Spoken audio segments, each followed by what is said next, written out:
Etherfall didn't fall in a single night, it bled away, tower by tower, memory by memory. By the time the last wards shattered, Arender was already gone, fleeing into the wilds with soot on his hands and grief carved into his chest. He was only 20 years old, yet the world had decided he would grow older in ways that couldn't be measured by years. They didn't call themselves heroes. They hid their names, moving from village to village like shadows, helping where they could and vanishing before the Veiled King's eyes could turn their way. Arender learned quickly that courage alone was not enough. He learned through failure, through villages he reached too late, through lives lost despite his spells and steel.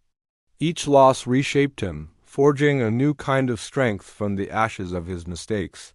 Leadership didn't come to Arender as a crown or a title, but as a heavy burden. He was the one who stayed awake when others slept, listening for footsteps in the dark. He was the one who had to choose when to fight and when to flee. Every decision weighed on him, and every mistake followed him like a ghost.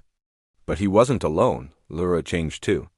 Once impulsive and reckless, she became sharp and deliberate. She spent her nights mapping enemy patrols, her mind a fortress of strategy, predicting attacks before they even happened.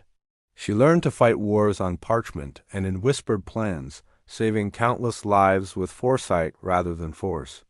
The villagers began to look to her when fear took hold, and she never once looked away. And then there was Brahm.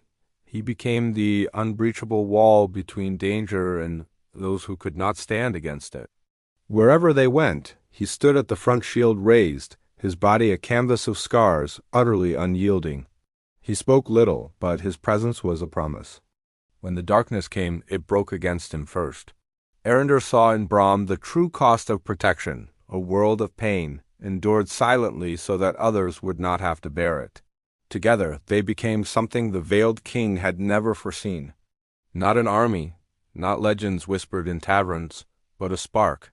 In burned-out hamlets and forgotten crossroads, hope began to move quietly from mouth to mouth.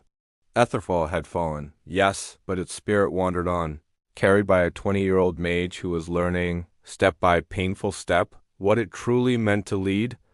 And these wandering years? They were only the beginning of their story. Thank you for watching.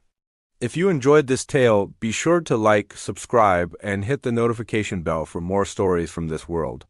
See you next time.